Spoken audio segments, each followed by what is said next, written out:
Hi, and welcome to Buddhism 101. In this video, I'm going to be talking about the Eightfold Path. And just as a side note, I might have to make multiple videos. It just depends on how much information I can fit into each one. So, to start off, what is the Eightfold Path? Well, the Eightfold Path is a means by which enlightenment may be realized. The Eightfold Path is right view, right intention, right speech, right action, right livelihood, right effort, right mindfulness, and right concentration. And this Eightfold Path is divided into three main sections: wisdom, ethical conduct, and mental discipline. The wisdom section includes right view and right intention. The ethical conduct section includes right speech, right action, and right livelihood. And the mental discipline section includes right effort, right mindfulness, and right concentration. So now that we know the three sections that they are in, let's talk about each one individually.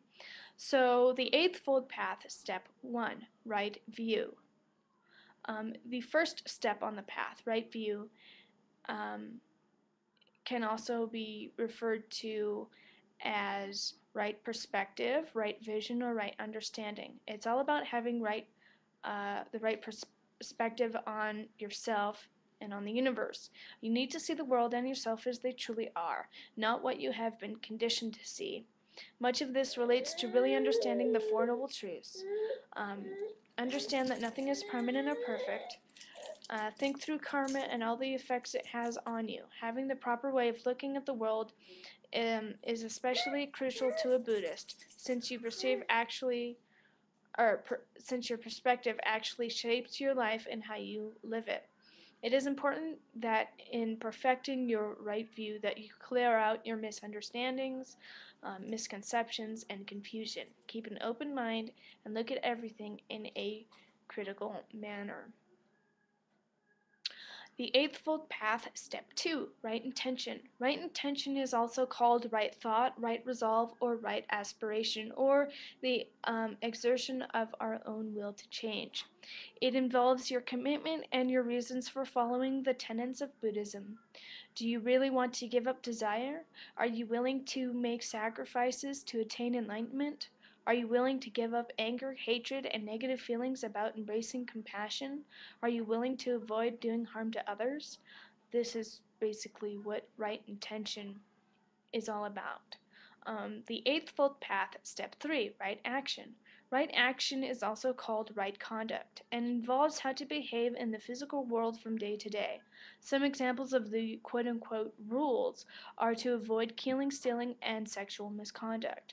This idea leads us right into another famous Buddhist quote-unquote list called the Five Precepts, which we will examine later.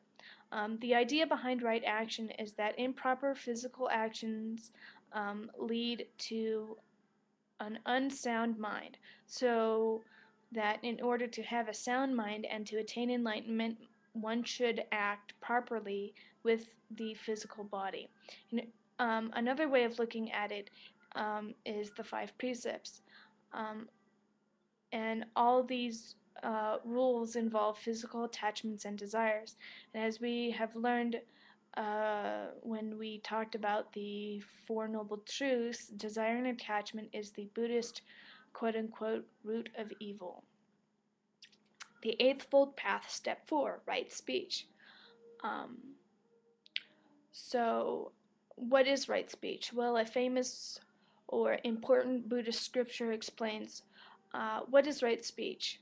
Abstaining from lying, abstaining from divisive speech, abstaining from abusive speech, abstaining from idle chatter. This is called right speech. Um, this is all very simple to understand and pretty much follows the old adage, if you can't say something nice, don't say anything at all. It is better to live your life under a vow of silence, yes, Buddhists have those too, than it is to hurt others or yourself through your words. In practice, this is one of the harder points of the Eightfold Path to follow.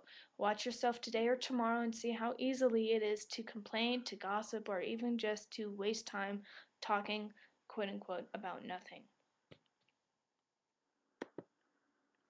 The Eightfold Path, Step 5, right livelihood. Right, lively, right livelihood is the goal of trying to make a living with right thought, speech, and actions.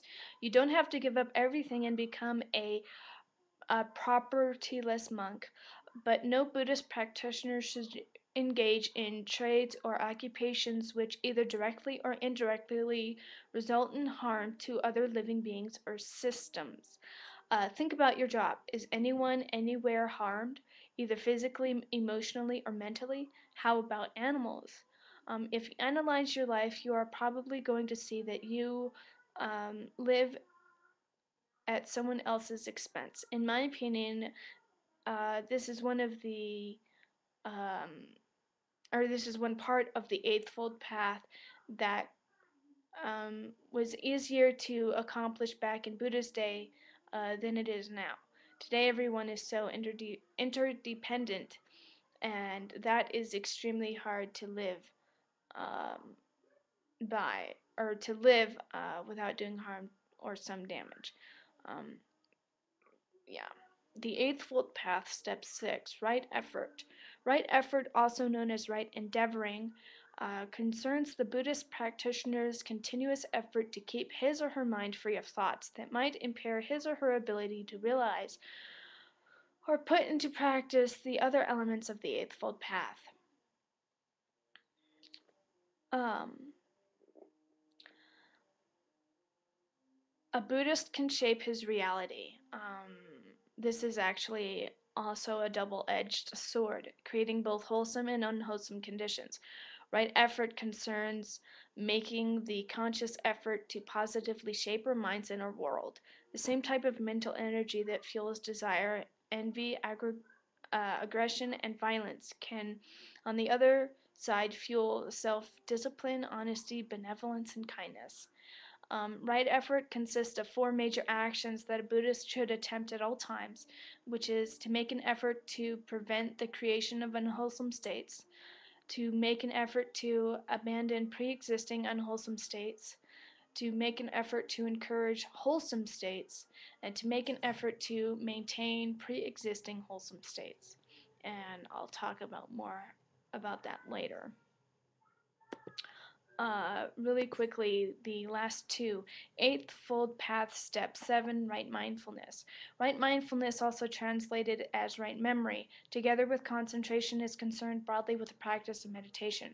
Roughly speaking, mindfulness refers to the practice of keeping in mind um, alert to phenomena, both internal and external, as they are affecting the body and mind. It concerns seeing yourself and the world as it truly is.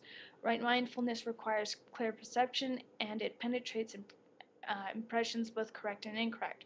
Right mindfulness enables us to be aware of the process of how our minds work in such a way that with practice we can actively observe and control the way our thoughts go.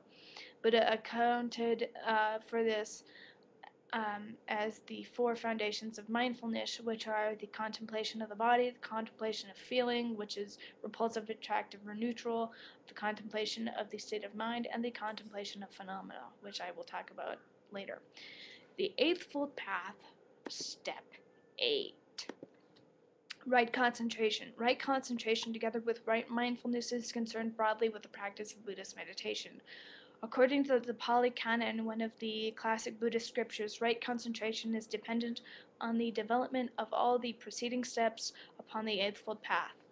Um, Concentration in this context is a state where all mental facilities are directed into one particular object or point. Right concentration for the purpose of the Eightfold Path means concentration on wholesome thoughts and actions. Meditation is the primary path to achieving right concentration, and most Buddhists practice meditation extensively. As we have seen, there are many forms of meditation, which I will talk about later, like loving kindness, etc. But most Buddhists practice it in some form. With enough practice meditating, it becomes natural to apply elevated levels of concentration also in everyday situations. And I know I haven't made a video on meditation, but I will later. So I hope you enjoyed, and I will talk to you later. Bye.